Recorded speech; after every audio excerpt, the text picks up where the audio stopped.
कार्यक्रम के पुण्यार्चक हैं श्री अशोक जी सेठी, श्रीमती रेखा सेठी, निवासी सैन फ्रांसिस्को, कैलिफोर्निया, USA।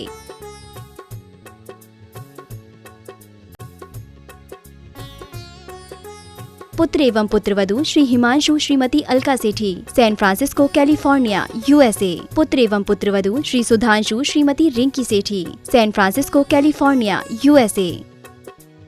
पौत्र पौत्री रिया सेठी, श्रेया सेठी, सैन फ्रांसिस्को, कैलिफोर्निया, USA। आदरणीय पिताजी एवं माताजी स्वर्गीय श्री आत्मा प्रकाश जी एवं स्वर्गीय श्रीमती मानकवर जी सेठी, निवासी अजमेर की पुण्य स्मृति में।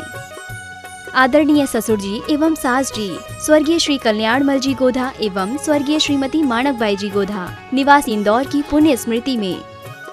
साड़ू व सलेज स्वर्गीय श्री चांदमल जी पाटनी, स्वर्गीय श्रीमती कमला देवी पाटनी, निवासी इंदौर, मध्य प्रदेश। साले साहब व सलहेज स्वर्गीय श्री राजेंद्र जी गोधा, श्रीमती सुभद्रा गोधा, निवासी इंदौर, मध्य प्रदेश। साले साहब व सलहेज श्री नरेंद्र गोधा, श्रीमती आशा गोधा, निवासी इंदौर, मध्य प्रदेश।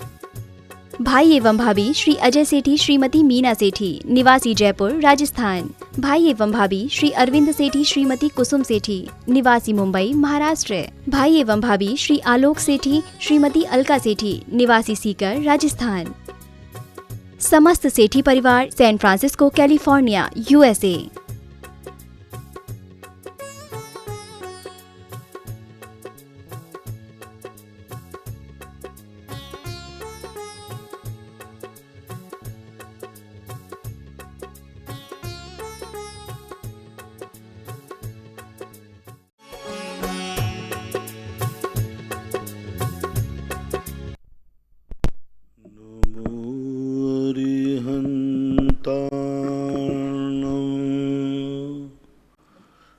नमो सिद्धार्णं, नमो आयर्याणं, नमो वज्रायाणं,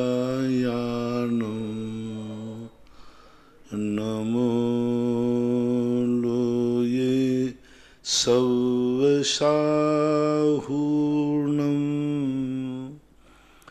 पंच परमेष्टि भगवान की जय। आचार्य श्री गुरुवर कुंद कुंद महाराज की जय। आचार्य श्री गुरुवर विद्यासागर महाराज की जय। परम पूजनीय निर्यापक श्रमण पूज्य श्री सुधा सागर जी महाराज की, श्री धैर्य सागर जी महाराज की जय। पूज्य श्री के चरणों में समस्त जिज्ञासा कर्ताओं की ओर से कोटि कोटि नमोस्तु।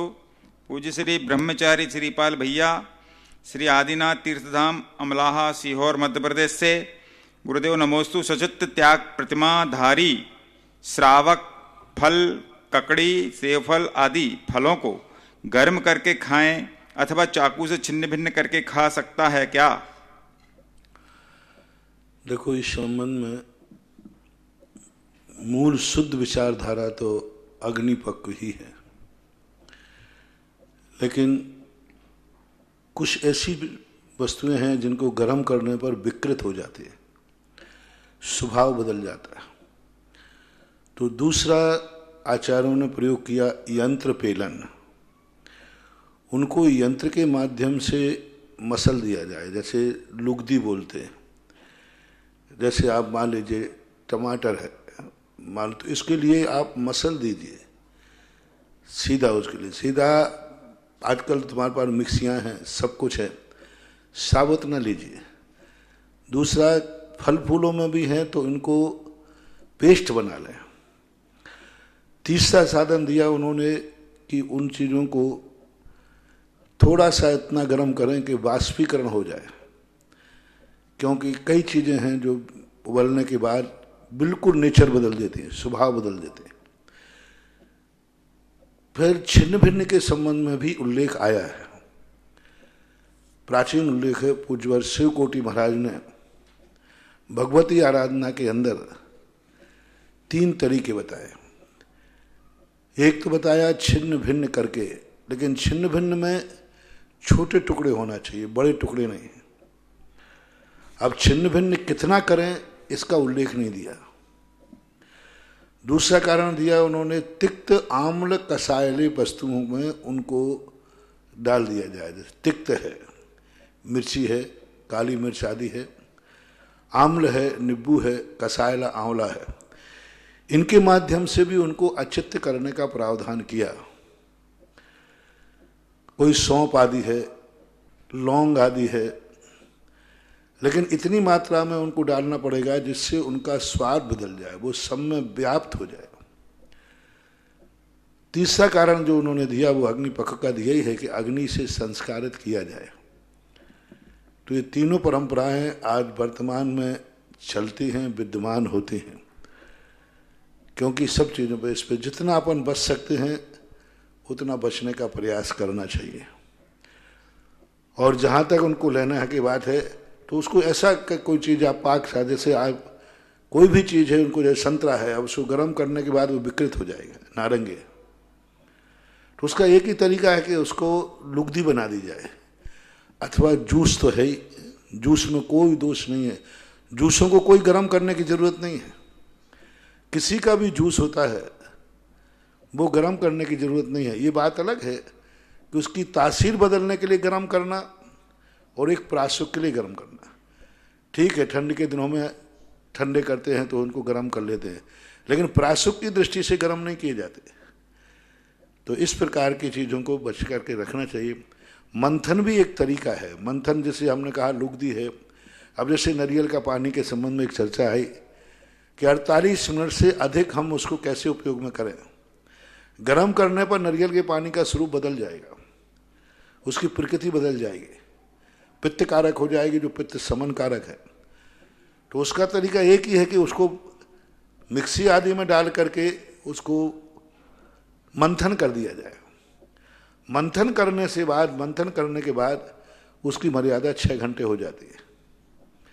इसलिए इस प्रकार की क्रियाएं बताई गई हैं जैसा तुम्हारी विशेष रूप से बने, जिसमें अग्निपक्ष हो सके अच्छा है, जिनमें नहीं कर सकें तो कुछ ना कुछ तो कोई ना कोई उपाय तो अपनाना ही चाहिए। ऐसा ब्रह्मचारी जी का कहना क्या इसमें अचित्त करने में क्या उत्कृष्ट जघन्य कोई विधि है क्या? उत्कृष्ट की, मध्यम की, जघन्य? ऐसा कोई उल्लेख शास्त्रों में नहीं आया उत्कृष्ट मध्यम जघन्य। पहले लोग पानी पीते थे जो वृत्ति प्रतिमाधारी थे, उसमें कोयला या राख डाल देते थे, कोयला डाल देते थे और ऊपर का पानी छान लेते थे और फिर उसका सेवन कर लेते थे। लेकिन ये तुरंत के तुरंत करते थे। लेकिन शास्त्रों में इस प्रकार का वर्णन है, तिक्त आम्ल पदार्थ डाल देना चाहिए। जैसे मिर्ची है, काली मिर्च है, या नींबू है, कसायला है, इन चीज़ों को इतना डाल दो कि पूरा उसमें लिप्त हो जाए। ऐसा नहीं कि ऊपर से एक लौंग डाल दी तो काम चल जाए, लिप्त हो जाना चाहिए उसमें। ऐसा पुनीत जैन सागर से नमोस्तु महाराज जी, पद्म पुराण जी के स्वाध्याय में श्री राम की विवाह से पूर्व और वनवास के दौरान आदि कई जगह आया कि उनका युद्ध मिलेक्षों से हुआ। तो क्या मिलेक्ष खंडों से मिलेक्ष आर्यखंड में आ सकते हैं? आ सकते। अर्धचक्री के समय भी आते हैं।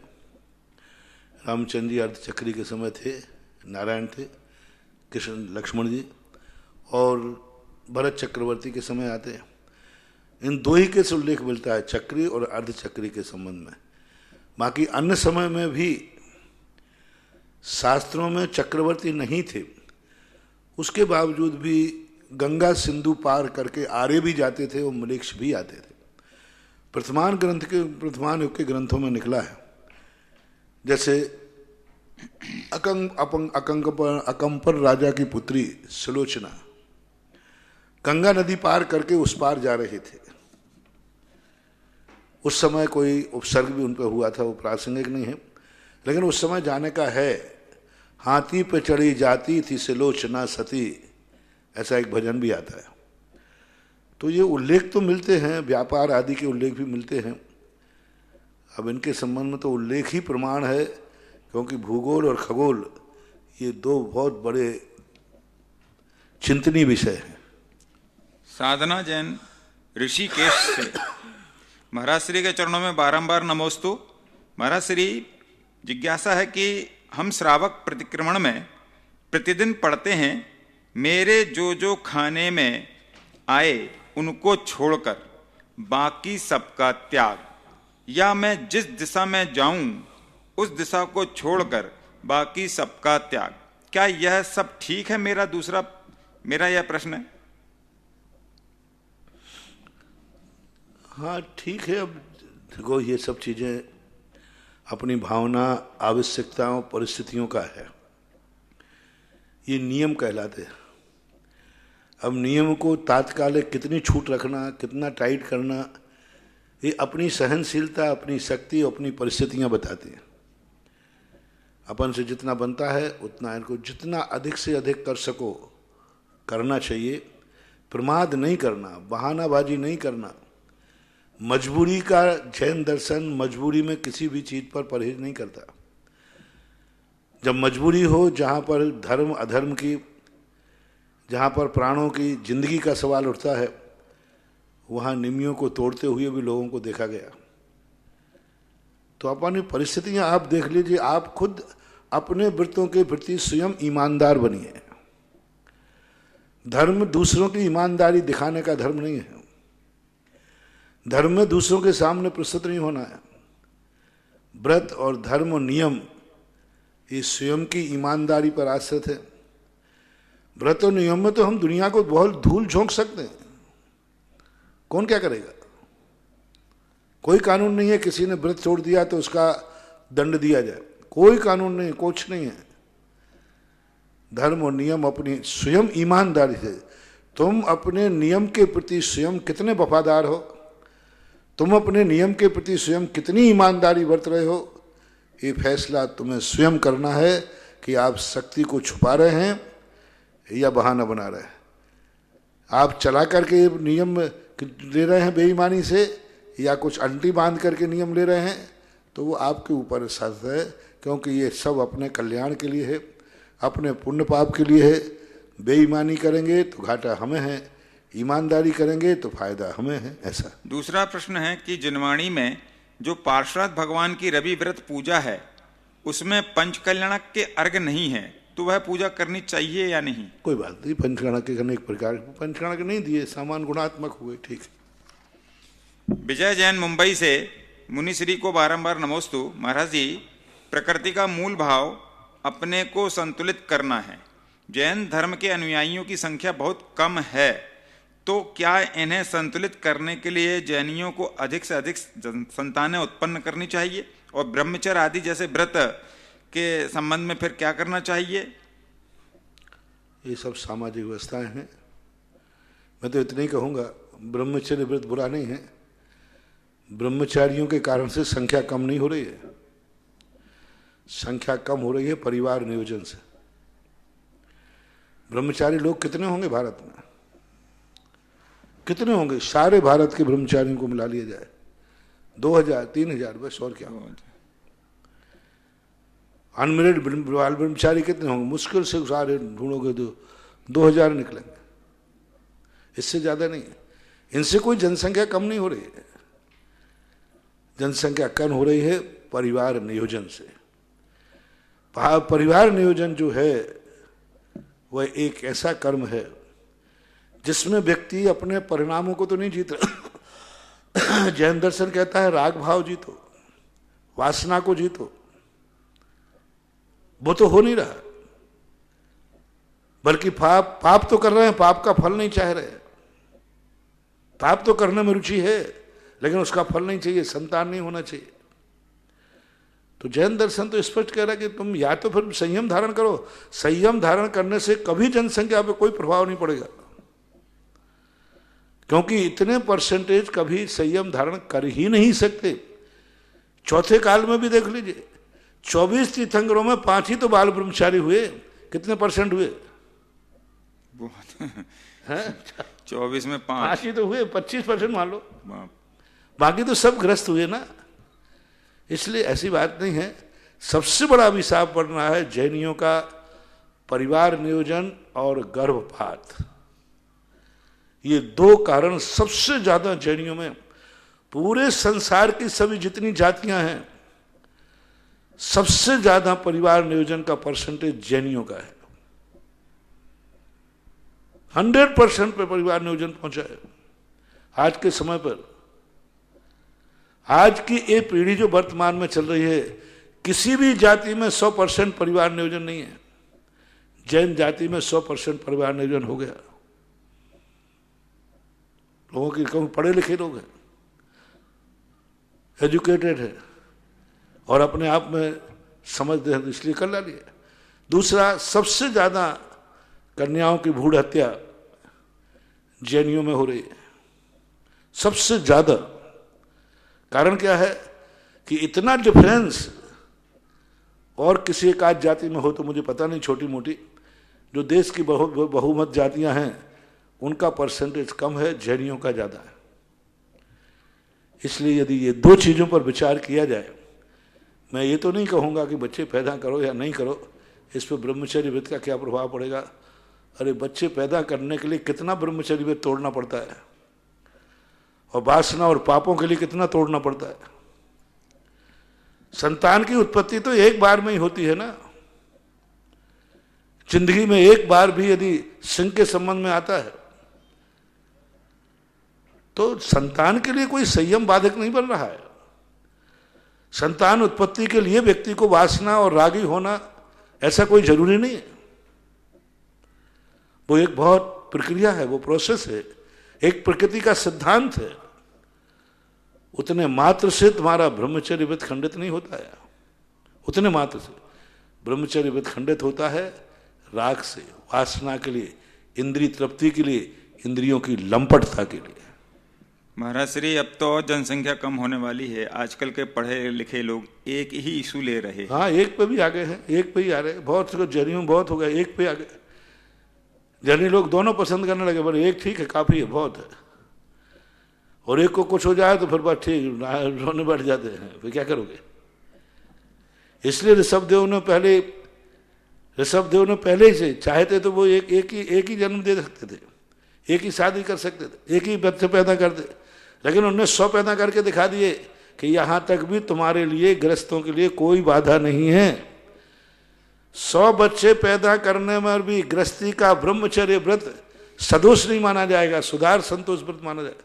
100 पैदा करने के बाद भी, उसके बावजूद भी गृहस्थ को प्रशंसा की, निंदा नहीं की। संतान उत्पत्ति करने मात्र से वासना का प्रदर्शन होता हो, ब्रह्मचर्य व्रत खंडित होता हो, ऐसी कोई बात नहीं है। और इतने गरीब भी नहीं है जैन लोग तो कि पाल ना सके बच्चों को, इतने गरीब भी नहीं है। जैनी को तो परिवार नियोजन कराना ही नहीं चाहिए। क्यों करा रहे हैं? 3 कारण परिवार नियोजन कराने के होते हैं। पहला कारण है कि हम गरीब हैं, हम पालन पोषण नहीं कर सकते, सो जैनियों वो नहीं। दूसरा कारण है कि हमारे घर में पापाचार होता है, शराबी, मांसाहारी। जितने बच्चे पैदा करेंगे वे सब मांसाहारी होंगे, सब शराबी होंगे, सब पापी होंगे। इसलिए माता समझदार माता कहती है क्या करेंगे बच्चे पैदा करके, जिस कुल में मेरी शादी हुई इसमें तो पापी पाप है। तो इस कारण से। तीसरा कारण होता है कि व्यक्ति का जीवन का सवाल है, इतनी शरीर से कमजोर है, डॉक्टर कह रहे हैं कि अब तुम संतान उत्पन्न करोगे तो मर सकते हो, मरण हो सकता है, संतान उत्पन्न करने की शक्ति तुम्हारे पास नहीं है। तब वो परिवार नियोजन कराती है तो क्षमा के पात्र है, तो ठीक है, प्राण बचाना है, क्या करना।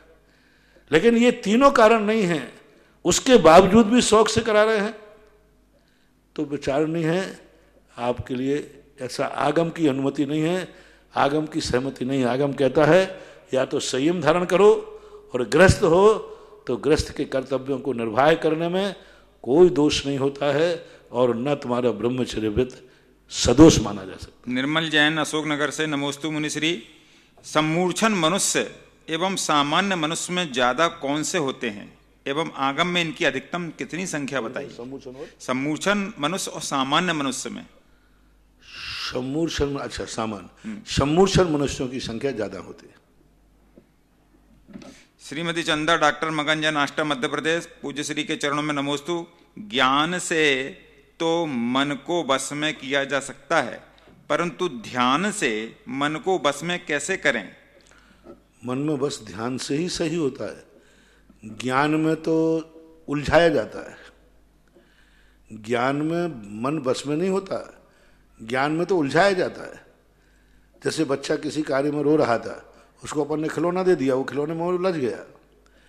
तो ये जो ज्ञान की जितनी धारा है स्वाध्याय की, ये मन को, स्वाध्याय से कभी मन रुकता नहीं है, स्वाध्याय से मन उलझ जाता है कि दूसरी तरफ अशुभ कार्यों में जा रहा था तो वो उसमें रुक गया। वो बच्चा कहीं ऊधम करके कुछ नुकसान कर देता तो वो खिलौना में रुक गया। सही तो देखा जाए, स्वाध्याय करते करते किसी को आज तक केवल ज्ञान नहीं हुआ, स्वाध्याय करते हुए किसी को मोक्ष नहीं हुआ। जितनों को मोक्ष हुआ है ध्यान से ही हुआ है,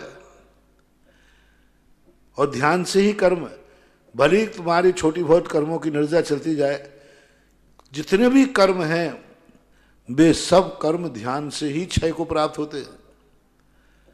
इसलिए ध्यान तो महान है ही। अब ध्यान के लिए साधना करना पड़ती है, ध्यान के लिए स्वाध्याय है, ये बात अलग है, लेकिन श्रेष्ठ तो ध्यान ही है। ध्यान से ही मन रुकता है और कोई दूसरा साधन मन को रोकने का नहीं है। मन को परिवर्तित कर सकते हैं, अशुभ से शुभ में लगा दिया, पूजा से, पाठ से, स्वाध्याय से, लेकिन ध्यान को रोकना है, गुप्ती यदि बनाना है तो ध्यान में ही बनती है। इसी प्रसंग में डॉक्टर अंकित जैन, पुरवाल, सारंगपुर, मध्य प्रदेश, पूज्य श्री के चरणों में नमोस्तु। ज्ञान की सार्थकता क्या है, ज्ञान या ध्यान? यदि ज्ञान है तो भौतिक ज्ञान या अध्यात्म ज्ञान? कोई भी ज्ञान होता है हानि से बचने के लिए होता है, नुकसान, अहित, विनाश। अब दो विनाश होते हैं इसमें, स्वयं का और पर का। जो भी तुम ज्ञान कर रहे हो, मैं कुछ भी नहीं कह रहा हूं, ना भौतिक की ना धार्मिक की, जो भी ज्ञान, जितने भी ज्ञान है, सब ज्ञान में बस ये देखना शुपर हित है कि नहीं। कवि के लिए कहा, परहिताय स्वयं सुखाय, अपने सुख के लिए और पर के हित के लिए जो क्रिया की जाती है, बस ज्ञान में यही देख लेना, जो भी ज्ञान कर रहा हूं इसमें कितने % में स्वयं का और पर का हित है। जिस ज्ञान में स्वपर का हित होता है वे सभी ज्ञान मान्य होते हैं। नविता जैन, कोटा से, महाराज श्री नमोस्तु। ये बात ठीक है कि स्त्रियों को स्त्री पर्याय से मोक्ष कभी नहीं होगा, किंतु इतना बताइए कि आत्मा चाहे स्त्री पर्याय में हो चाहे पुरुष पर्याय में, वह तो सबकी एक जैसी होती है। फिर आचार्य भगवान ने क्या लॉजिक लगाया उन्होंने कि इसमें इस प्रकार से अंतर कर दिया? लॉजिक बहुत बड़ा है। आत्मा तो सबकी एक सी है, आत्मा तो त्रियंश की और आपकी भी एक सी है, आत्मा तो पशुओं की, मनुष्य की एक सी है, आत्मा तो पेड़ की, पौधों की एक सी है, आत्मा तो कुत्ते बिल्ली की भी एक सी है, आत्मा नारकियों की भी एक सी है। आत्मा की अपेक्षा तो सब है, सभ्य शुद्धाऊ शुद्ध नया। लेकिन आत्मा किसकी कस्टडी में है, किससे प्रभावित है, किससे प्रभावित है? जब आत्मा का कुछ बिगड़ता ही नहीं तो फिर स्त्री को संभल के क्यों रहना पड़ता है? जब सबकी आत्मा है, स्त्री कभी भी भय, लज्जा ये छोड़ नहीं सकती, क्योंकि उसकी पर्याय ऐसी है। क्यों उसको लगता है कि मेरा शरीर बिगाड़ देगा तो मेरा धन बिगड़ जाएगा? क्यों स्त्रियों को जौहर करना पड़ा? क्या जरूरत थी? पुरुषों ने तो जौहर नहीं किया। इसका अर्थ है कि आत्मा भली कैसे भी हो, लेकिन आत्मा जिस शरीर के आश्रित रहती है, आत्मा को उस शरीर के अनुसार परिणमन करना पड़ता है। जब आत्मा पशु की पर्याय में पहुंच जाती है, आज तुम स्त्री की मोक्ष की बात कर रहे हो तो कल ये भी कहोगे कि पशु को मोक्ष क्यों नहीं है? पशु की आत्मा में और आपकी आत्मा में क्या अंतर है? मनुष्य की आत्मा कोई अंतर नहीं। फिर कहोगे कीड़े मकोड़ों को मोक्ष क्यों नहीं? क्योंकि आत्मा तो उनकी भी एक है। तो ये विचार करना चाहिए, हमेशा निमित्त नैमित्तिक परिणाम कहलाते हैं। जब यही आत्मा शरीर के आश्रित हो जाती है, जिस शरीर के आश्रित हो जाती है, उस आत्मा को वैसा ही परिणमन करना पड़ता है, करना ही चाहिए। अतिशय जैन, कोटा, नमोस्तु महाराज जी। मुझे आशा है कि इस चातुर्मास में आपकी कर्म निर्जरा काफी हुई होगी। एक जिज्ञासा है कि सम्यक दर्शन के बिना 148 कर्म प्रकृति की निर्जरा बनेगी या नहीं? नहीं बन सकती। सम्यक दर्शन तो प्रारंभ है, बिना सम्यक दर्शन से कोई कर्मों की निर्जरा नहीं होती। प्रथमोपसम क्षयोपसम की अपेक्षा कह रहा हूं, पर इनके बिना भी निर्जरा करने की शक्ति नहीं आती। इसलिए दर्शन मोहिनी की भी क्षय करता है तो सम्यक दर्शन के बल पे करता है। मिथ्या दृष्टि किसी भी कर्म का क्षय नहीं कर सकता, किसी भी कर्म का किसी भी कर्म का क्षय नहीं होता, उपशम कर सकता है। दर्शन मोहिनी का भी क्षय कौन करता है? मिथ्या दृष्टि नहीं करता, सम्यक दृष्टि होना पड़ता है। क्षयोपशम सम्यक दृष्टि ही दर्शन मोहिनी का क्षय करेगा, बाकी शेष कर्मों का तो सम्यक दृष्टि के ही होता है। दूसरी जिज्ञासा है इनकी, सम्यक दृष्टि, मैं सम्यक दृष्टि हूं महाराज जी, तो मेरे कितनी कर्म प्रकृतियों की निर्जरा संभव हो सकती है? यदि सम्यक दृष्टि है तो उसके 25 और 16 प्रकृति, 41 हो गए, 25-16। हाँ, नहीं लेकिन निर्जरा पूछ रहा है। 41 प्रकृतियों का तो उसको संबर हो गई नहीं, संबर निर्जरा 16 संबंधी मिथ्यात्व की और 25 अनंतानुबंधी। अब निर्जरा की यदि बात कही तो असंख्यात गुणी निर्जरा तो आपकी होगी नहीं। शास्त्रों में आया है, प्रथम सम्यक दर्शन उत्पत्ति के समय अनंतानुबंधी की विसंयोजना कर रहा है, उस समय इन 2 समय असंख्यात गुणी निर्जरा होती है। बाकी तुम्हारी निर्जरा गज स्नान के समान कही। तुम्हारी निर्जरा रेगुलर नहीं है, सम्यक दृष्टि हो तो भी। गज स्नान, गज स्नान किसे बोलते हैं? हाथी समुद्र में पानी में जाता है, नहा लेता है, पूरा साफ हो जाता है, और जैसे ही किनारे पे आता है उसी सूंडा से धूल लेकर के अपने शरीर पर डाल लेता है। यह है गृहस्थ की निर्जरा। मंदिर जाता है, पूजन पाठ करता है, गुरुओं का सानिध्य करता है, थोड़ी बहुत कर्मों की निर्जरा कर लेता है, साफ हो जाता है, मन भी शुद्ध, वचन भी शुद्ध, काया भी शुद्ध। जैसे मंदिर के बाहर आता है बस वही राग द्वेष कसाय भाव कीचड़ डाल लेता है। इसलिए अभी तक सम्यक दृष्टि की निर्जरा गज स्नान के समान कही है। निरंतर असंख्यात गुणी निर्जरा आगम में सहमत नहीं है। वैशाली जैन, बंड, नागपुर, महाराष्ट्र। नमोस्तु महाराज, मेरी जिज्ञासा है, समव शरण में तीर्थंकर भगवान के सिंहासन के ऊपर उनकी अवगाहना से 12 गुना ऊंचा पृथ्वी का एक अशोक वृक्ष होता है, तो गुरुदेव क्या उस वृक्ष की ऊपर वाली एक संध गोलाकार परिधि ही उस समव शरण की छत बन जाती है? पहली बात तो अशोक वृक्ष पृथ्वी का है ऐसा हम नहीं कह सकते, क्योंकि विक्रिया का बनाया हुआ है। समोषण कौन सी काय है, कायक है कि काय है, क्या है, अभी ये विचार नहीं है, क्योंकि बार बार समोषण उठता है, विकृत होता है, लगता है। रही बात उसकी क्षय की, ऊंचाई 12 गुनी कही है, लंबाई चौड़ाई 12 गुनी नहीं कही है। और समोषण जो है वो बहुत बड़ा होता है। वृक्ष से ही समोषण नहीं ढक जाता, सारे लोग वृक्ष के नीचे नहीं आ जाते। कहीं भी शास्त्र में ऐसा नहीं लिखा कि वृक्ष इतना बड़ा हो कि वो 12 समाओं को ढक दे या पूरे समोषण को ढक दे। ऊंचाई की अपेक्षा 12 गुना है, लंबाई चौड़ाई के संबंध में, विस्तार के संबंध में कोई चर्चा नहीं है। जिज्ञासा समाधान कराने वाले निर्यापक श्रवण मुनिपुंगव श्री सुधासागर जी महाराज के चरणों में जिनवाणी व सुधा कलश के दर्शकों द्वारा बारंबार नमोस्तु नमोस्तु नमोस्तु। तपोदय 30 क्षेत्र पर कुछ योजनाएं चल रही है, उसमें वृक्षारोपण में एक नाम आया है। 5100 रुपये की राशि से सोनाली जैन झांसी जन्म दिवस के अवसर पर यह सौभाग्य प्राप्त किया है। महाराज श्री प्रथम जिज्ञासा काजल जैन दिल्ली से, नमोस्तु महाराज श्री। आदिनाथ भगवान ने षटकर्म का उपदेश दिया महाराज श्री, तो खेती के लिए आवश्यक बीज प्रथम बार कहां से आया होगा?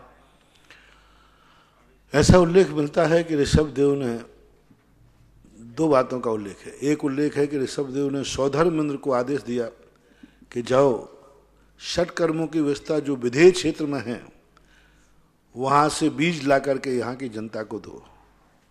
तो सौधर्म इंद्र के द्वारा बीज मंगाए गए। दूसरा उल्लेख मिलता है कि पहले जंगलों में जब तीसरा काल था, अपने आप जंगलों में उगते थे, अपने आप। गन्ने के रस का विशेष मिलता है कि गन्ना जंगलों में खेतों में अपने आप उगता था और अपने आप उनसे रस झरता था, अपने आप झरता था, कोई पेलता नहीं था। गन्ने मोटे मोटे होते, इतने रस से भर जाते थे, उनसे रस टपकता था। जैसे आपके ये जो ताड़ी वगैरह है ना, टपकता है, गौन टपकती है, ऐसे उनसे रस। तो एक कुलकर्णी ने उनको बताया था कि जो रस टपक रहा है नाभि राय ने, उन्होंने जाकर कहा इसको आप कटोरे में भर के पियो। तो जब गन्ने का रस बिना बोए उग रहा था तो अन्न बीज भी बिना बोए उगते होंगे। जब गन्ने के रस को उन्होंने कहा बिना बोए अपने आप स्वतः ही हो रहे थे, अन्न बीज भी अपने आप अनादिकाल से चल रहे होंगे। बाद में ऋषभदेव ने उन्हीं बीजों को संग्रह करके और कहा कि अब ये अपने आप नहीं उगेंगे, वातावरण बदल रहा है, इसलिए इन बीजों का संग्रह करो और इनको बो। ये दो तरीके से अपन को समझ सकते हैं, लेकिन विदेह क्षेत्र से आए ये भी स्पष्ट उल्लेख मिलता है। अगली जिज्ञासा गौरव जय शाहपुरा बिटोनी से। महाराज श्री नमोस्तु, अभिषेक क्रिया में श्रीकार लिखते समय चंदन में केसर मिला सकते हैं और लगाने में सिर्फ चंदन के प्रयोग कर सकते हैं, या उसमें भी केसर मिला सकते हैं, क्योंकि दोनों का स्वभाव विपरीत है।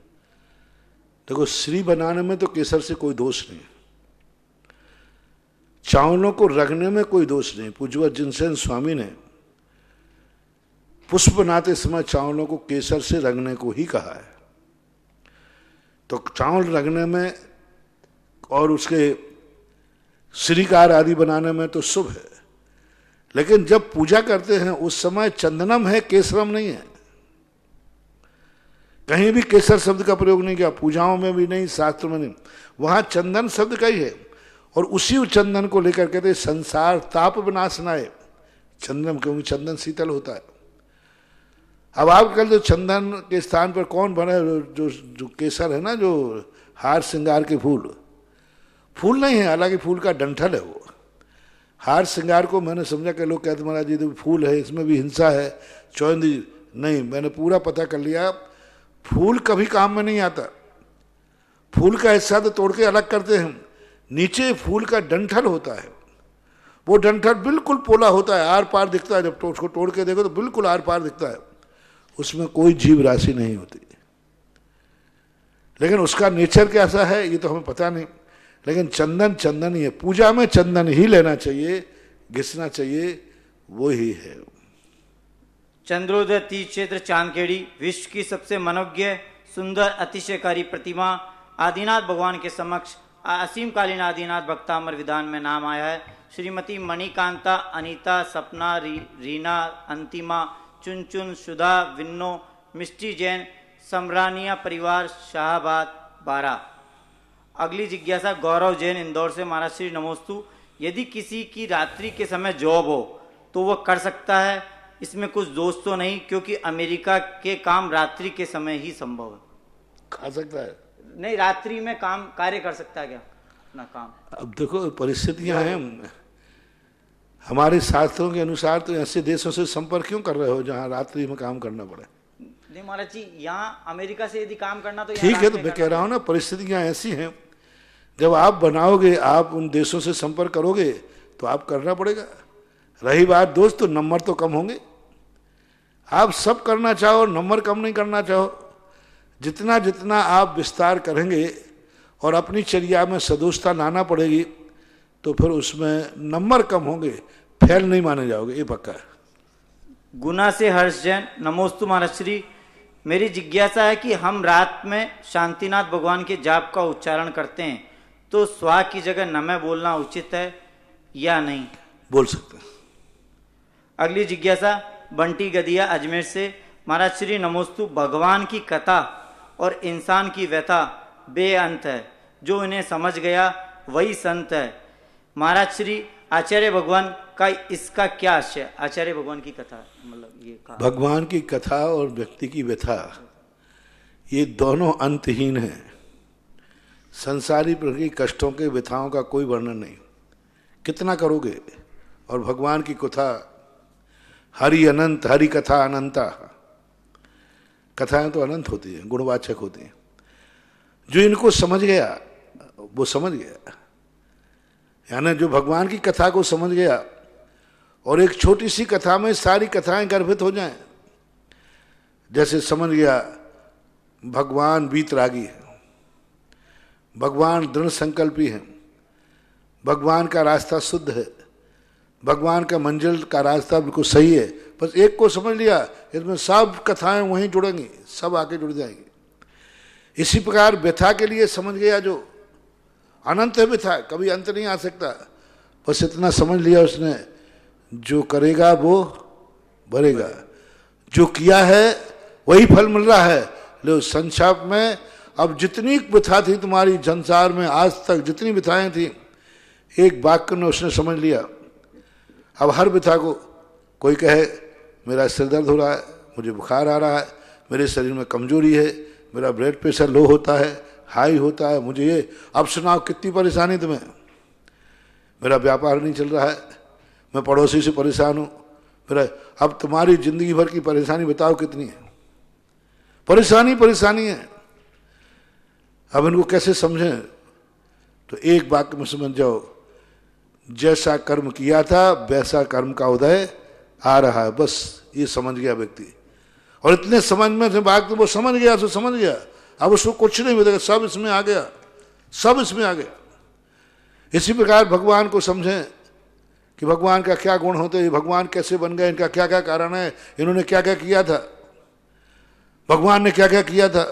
अब 10 की कहानी उठाओ, क्या क्या किया था, कितनी साधना की थी, कितनी तपस्या की थी, कितना पूर्व भाव में क्या किया था, क्या उनके माँ बाप ने क्या किया था, सब समझते समझते कहाँ तक हम जोगे, उन्होंने तो इतना सब कुछ कर लिया है। अंत में 2 बातें समझ लो, भगवान कौन है, ये भगवान कैसे बन गए, अहिंसा, चर्या में अहिंसा और दृष्टि में वीतरागता। लो जो सब समझ गया, चर्या में अहिंसा और दृष्टि में वीतरागता, यही भगवान को समझने का है, संक्षेप करने के लिए कहा। अगली जिज्ञासा ऑडियो के माध्यम से। मैं जबलपुर शिवनगर से जिनेन्द्र कुमार जैन बोल रहा हूँ। आपको बारंबार नमोस्तु नमोस्तु नमोस्तु गुरुवर। हे गुरुवर, 3 साल से आपके साथ में रहा, आपके मान सम्मान में यदि कोई ठेस पहुँची हो उसके लिए मैं आपसे बारंबार क्षमा प्राप्ति हूँ और आपसे आशा करता हूँ कि मैं आचार्य वर्धमान सागर जी से दीक्षा ग्रहण कर रहा हूँ 30 नवंबर को। आपसे आशीर्वचन के लिए लालायत हो रहा हूँ, कृपया आशीर्वचन और आशीर्वाद देने की कृपा करें। नमोस्तु नमोस्तु नमोस्तु। बहुत अच्छी बात है, क्योंकि आचार्य जी के पास तो इस उम्र वालों को या इस स्थिति में पहुंचने वालों को दीक्षा की स्थिति तो नहीं बन पाते, लेकिन बहुत सारे लोग गृहस्थी में फंसने के बाद फिर सोचते हैं काश में फंस गया और मुझे मोक्ष मार्ग पर चाहिए है। तो अब सब प्रकार की यूनिवर्सिटियां होती हैं, अलग अलग प्रकार के यूनिवर्सिटियों के रूल्स होते हैं। तो पढ़ना यदि है तो ठीक है, सर्वोत्कृष्ट यूनिवर्सिटी में एडमिशन नहीं मिला तो 2nd में ले लेता है, 3rd में ले लेता है, क्योंकि पढ़ना तो है ही।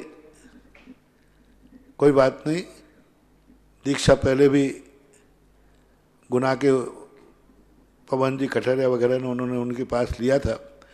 दक्षिण भारत के साधु हैं, बताते अच्छी चर्या पालते हैं, कुंद कुंद की मूल आमना का समर्थन करते हैं। कुंद कुंद की मूल आमना है को वो अपने संघ का आधार बनाए हुए हैं, ऐसा सुना है।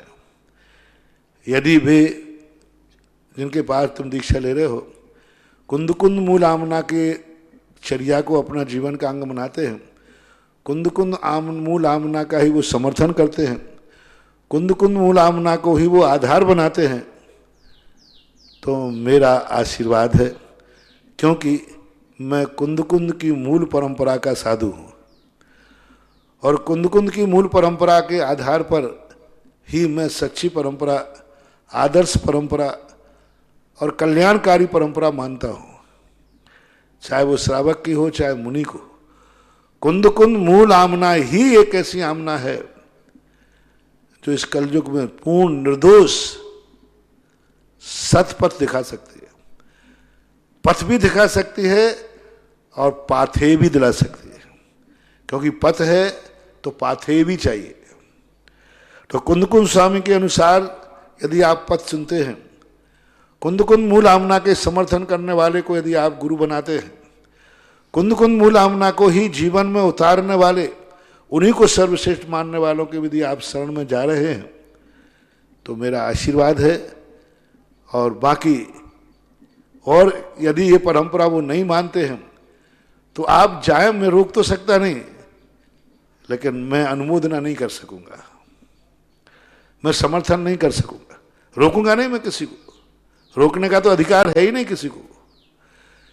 हाँ, ये कह सकता हूं कि भाई जब तुम कुंद कुंद मूलामना से संस्कारित हो, जाओ कहीं भी जाओ, दीक्षा लो, लेकिन जो वर्षों रह करके तुमने कुंद कुंद मूल परंपरा के संस्कार देखे, आचार्य श्री और हम लोगों के संघों में जो कुंद कुंद की निर्दोष मूलचर्या पालन की है, मूलचर्या देखी है, चाहे वो श्रावक की हो चाहे किसी को, उसको अपने जीवन में से मत हटने देना और अपने उपदेशों में भी दूसरों को भी इसी कुंद कुंद मूल परंपरा का प्रचार करना, उपदेश देना, अपने जीवन में उतारना, ये लक्ष्य होना चाहिए। दूसरी बात, जिस अवस्था में तुम दीक्षा ले रहे हो, इस अवस्था में मूल लक्ष्य दीक्षा का समाधि को रखना, क्योंकि इस अवस्था में जो दीक्षा ली जाती है उसका मूल उद्देश्य होता है समाधि, संलेखना। यहाँ वहाँ के दुनिया के प्रपंचों को छोड़ करके मात्र एक उद्देश्य रखना कि मैं जब प्राण त्यागूं मेरी समाधि हो और वो मुनि अवस्था में हो, यह उद्देश्य, यानी समाधि के लिए ही मुनिव्रत ले रहा हूं, ऐसी भावना से मुनिव्रत लेना और समाधि की तैयारी करना और उसी तरफ अपनी दृष्टि ले जाना कि मुझे कोई प्रपंच नहीं करना, मुझे कुछ नहीं करना, मुझे ना यहाँ देखना ना वहाँ देखना, मात्र समाधि सुधारना है, समाधि लेना है।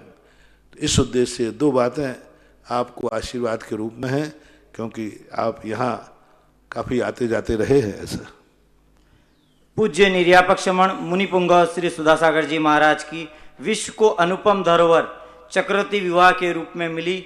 महाराज श्री के आशीर्वाद से आज पूरे एक परिवार ने, एक नव दंपति ने, आयुष शेफाली ने आज विश्व के बड़े बाबा के समक्ष चक्रवर्ती विवाह आज तपोदय तीर्थ क्षेत्र पर किया।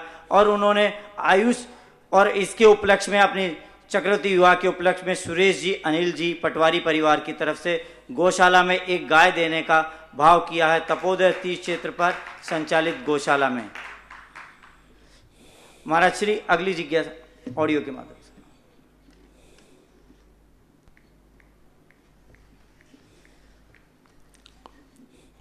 देखो, चक्रवर्ती विवाह आदि करने के लिए ऐसी परिस्थितियां तो सब चल रही।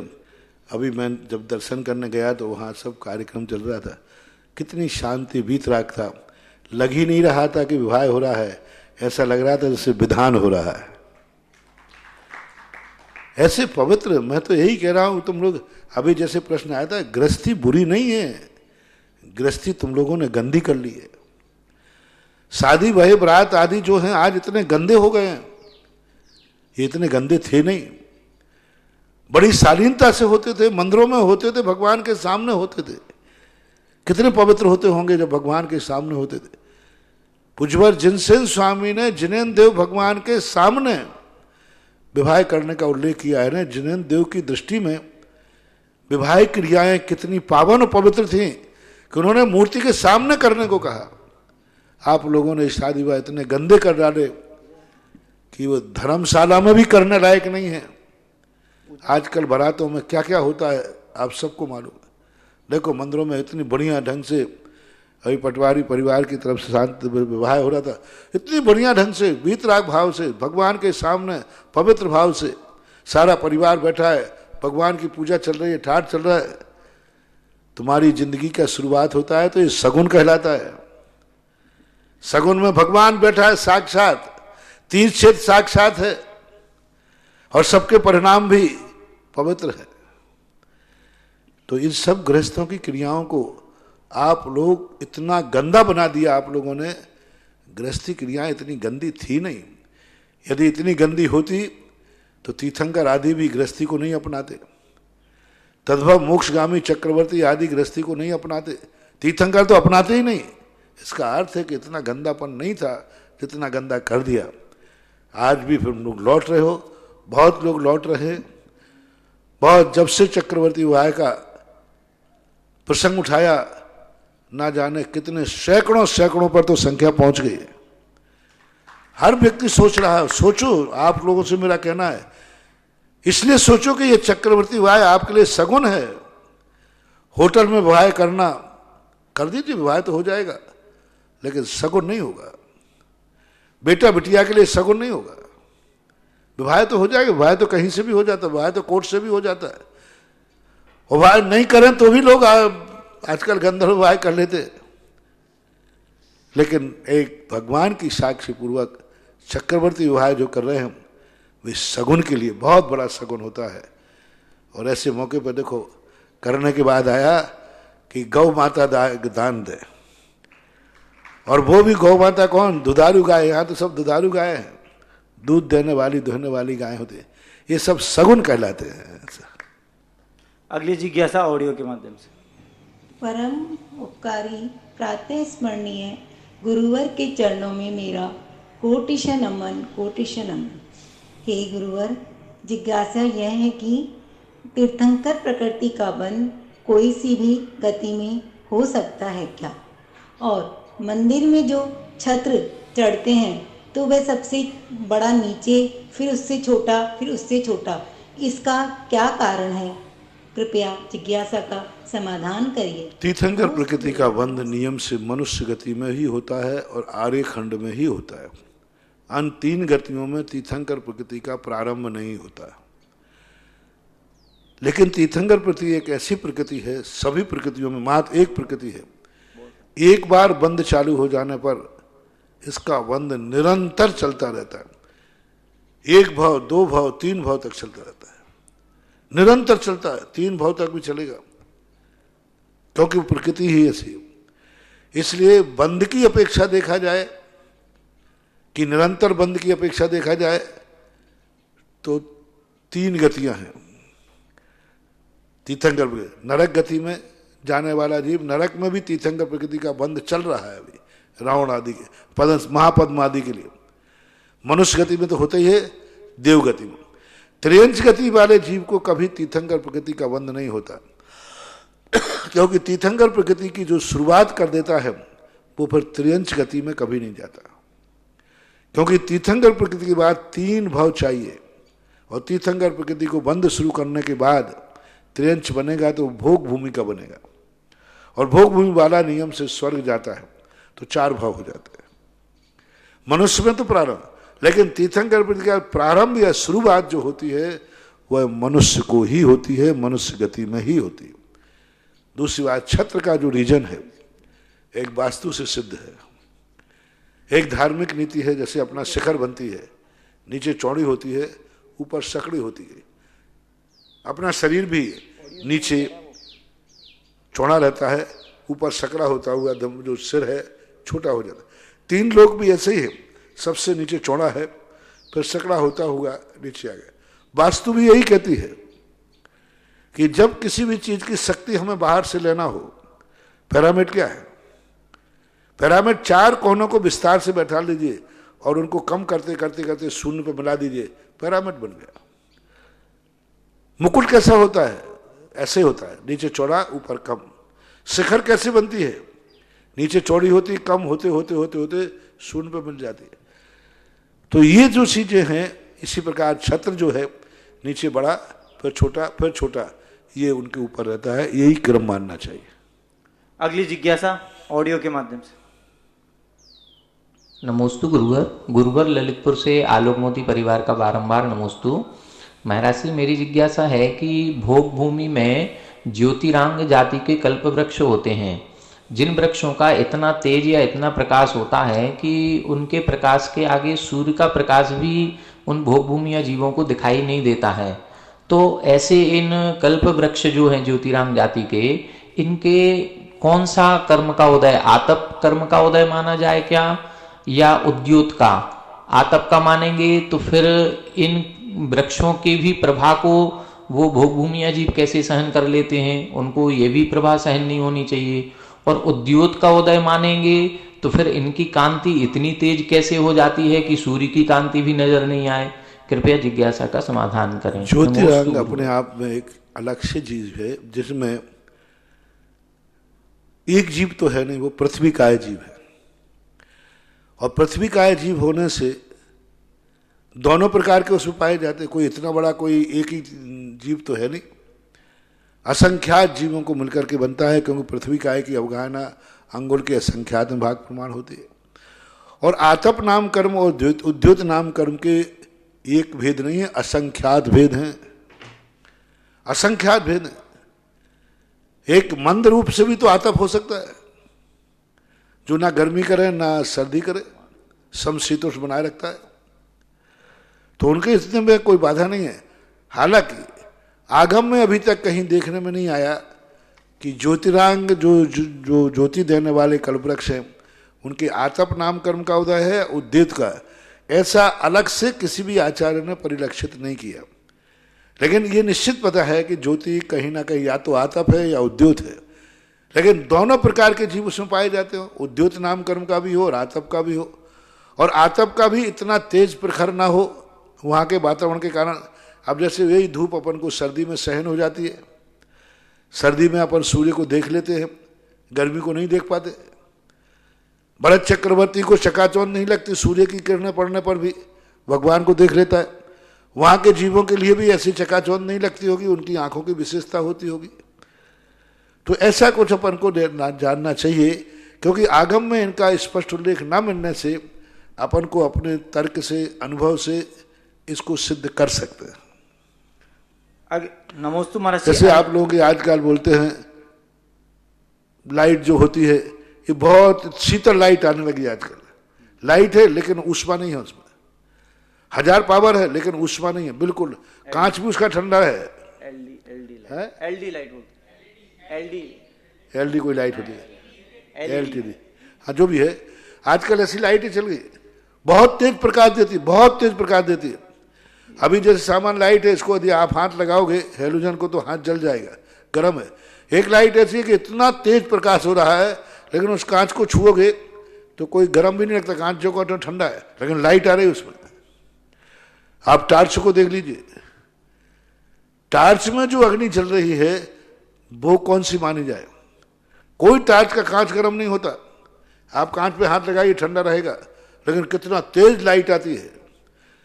तो इस प्रकार के, क्योंकि ये असंख्यात प्रकार का आतप है, असंख्यात प्रकार का उद्योत है, इसलिए अपन ये तो नहीं कह सकते कि सूर्य के समान वो कैसे सहन करते होंगे। अपन यही देख रहे हैं, जब विज्ञान लाइट को ऐसे बना रहा है कि लाइट जल रही है, उछेला दे रहा है, लेकिन वो गर्म नहीं कर रहा है, ऐसे वहाँ वो तो अलौकिक चीज़ें होती है उनमें से। नमोस्तु महर्षि। अनिल पटवारी बिजोलिया से। वर्तमान समय में हम जिन बिंब के अभिषेक से वंचित हैं, इस समय में तो क्या हम केवल ज्ञान स्थली पर जो पार्श्वनाथ भगवान व गंधर्व परमेश्वर के जो चरण चिन्ह हैं उनको ही स्पर्श कर पाते हैं। मेरा प्रश्न ये है कि इन चरण कमलों का क्या महत्व है और उनको स्पर्श करते समय क्या परिणाम होने चाहिए? मैं कहता हूं कि जितनी मूर्तियों में ताकत नहीं होती, उससे कई अनंत गुणी ताकत होती है चरण चिन्हों में। चरणों में भी ताकत नहीं है। आप देख लीजिए, इतनी सारी मूर्तियां हैं दुनिया में, सम्मेद शिखर में की टोंक का महत्व ज्यादा है कि संसार के सभी मंदिरों का महत्व ज्यादा है। टोंक का ज्यादा महत्व है। वहां है क्या? और चरण चिन्ह है। नीचे बधुवन में बड़ी बड़ी मूर्तियां बैठी हैं, उनका दर्शन करने जाते हो तुम, क्या पहाड़ पर चरण चिन्हों के दर्शन करने जाते हो? पहाड़ पर उनमें ताकत ज्यादा होती है। अपन लोग समझ नहीं, क्योंकि अपन को चरण चिन्हों में कुछ दिखता नहीं है। यहाँ तो मूर्ति दिखती है, आकार दिखता है, शेप दिखता है, तो अपना मन लग जाता है। क्योंकि प्राइमरी कक्षा वाले को जब तक, मैंने एक दिन कहा था ना, छोटी कक्षा वाले को आ पढ़ाना है, बड़ा आ, तो बाजू में आम बनाना पड़ेगा। बिना आम के उसको आ पढ़ने में मन नहीं लगेगा। आम देख के लग जाएगा, हाँ अच्छा ये आम है, क्योंकि आम उसको प्रिय है, वो जानता है। अच्छा आ, इसको आम कहते हैं, इसको आ कहते हैं। ई बनाना पड़े तो एक गन्ना का सांटा बनाना पड़ेगा तुम्हें। वो बनाना है तो उल्लू बनाना पड़ेगा, वो बनाता है तो उखली बनाना पड़ेगा। तो ये सब है। हम बनाना है तो अंगूर बना दीजिए, बच्चा जल्दी याद कर लेता है। ऐसे ही अपन लोग हैं कि अपन लोगों के सामने जब मूर्ति आती है तो हमारा जल्दी मन लग जाता है। बालम विहाय जल संसत बिंदु बिंबो मन्या का क्षति जना सहसा गृह तुम। देखो बालम विहाय, पुष्पर मानतुंग आचार्य महाराज कहते हैं मूर्ति के साथ जो मन लग रहा है ये हमारी बालकता दिखाती है। और चरण चिन्हों में जिनका मन लग रहा है वहां ना मूर्ति है ना कुछ नहीं, सीधी चमत्कारी। पूरे भक्तांबर में सबसे ज्यादा चरण रज का महत्व बताया। तदपाद पंकज रजो मृत दिग्ध देहा मृत्या भवंती मकर तुल्य रूपा। यदि आपको चरण चिन्हों का सौभाग्य मिल रहा है तो मैं तो कहता हूं जिनको अभिषेक करना नहीं मिल रहा है वे अपने घर से लोटा लाएं, जल लाएं, अभिषेक लाएं, चरण चिन्हों का अभिषेक करें और ज्यादातर उसका गंधोदक लेवे ना। कौन मना कर रहा है? मैं तो कहता हूं हमेशा ध्यान रखो, चरण चिन्हों का अभिषेक करो। आप प्रतिदिन अपना धोती पट्टा पहन के आओ और चरण चिन्हों का अभिषेक करो और वो चरण रज माथे से लगाओ, परिवार को दो, दुनिया को दो। चरण चिन्हों का महत्व बहुत है। वो तो आप लोगों के कारण मेरे चरण चिन्ह छूट गए, क्योंकि मैंने पहले तो इतनी प्रतिष्ठाएं तो की नहीं थी, अब तो मैंने शुद्ध कर दिए थे। और लॉकडाउन के पहले मैं प्रतिदिन सुबह जाकर के 10-11 क्षत्रियों के यहाँ पूरे भक्तांबर के साथ उनके कंधर परमेश्वरी के नाम लेकर के नमोस्तु करता था प्रतिदिन। 1 महीने लगभग 1.5 महीने चला है। लेकिन अब क्या करें, तुम्हारे कारण मुझे त्यागना पड़ा। चलो भाई ठीक है, कोई बात नहीं। प्रतिदिन मेरी वंदना करने का, और इतनी विशुद्धि बढ़ती थी मेरी, इतनी विशुद्धि बढ़ती थी। जिस गणधर परमेश्वरी बात बैठता था, नमस्कार करता था, बहुत विशुद्धि बढ़ती थी। तो आपने प्रश्न उठाया, बहुत अच्छा है। जिनको अभिषेक करने उन चरण चिन्हों का अभिषेक करें, उनको छुएं, उनको छू सकते हो। उन चरण चिन्हों को महिला पुरुषों को छूने में कोई बाधा नहीं। चरण छूने में बाधा है, चरण चिन्हों को नहीं। महिलाओं को तो छुआछूत चरणों से है, चरण चिन्हों से नहीं। चरण किसके? चरण चिन्ह का अर्थ महाराज जहां से निकल गए वहां जो उनका पैर पड़ा था वो कहलाता है चरण चिन्ह।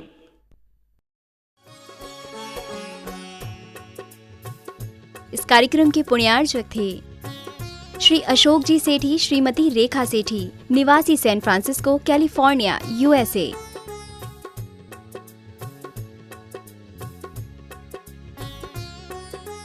पुत्र एवं पुत्रवधू श्री हिमांशु, श्रीमती अलका सेठी, सैन फ्रांसिस्को, कैलिफोर्निया, यूएसए। पुत्र एवं पुत्रवधू श्री सुधांशु, श्रीमती रिंकी सेठी, सैन फ्रांसिस्को, कैलिफोर्निया, यूएसए। पौत्र पौत्री रिया सेठी, श्रेय सेठी, सैन फ्रांसिस्को, कैलिफोर्निया, यूएसए। आदरणीय पिताजी एवं माताजी स्वर्गीय श्री आत्मा प्रकाश जी एवं स्वर्गीय श्रीमती मानकवर जी सेठी, निवासी अजमेर की पुण्य स्मृति में।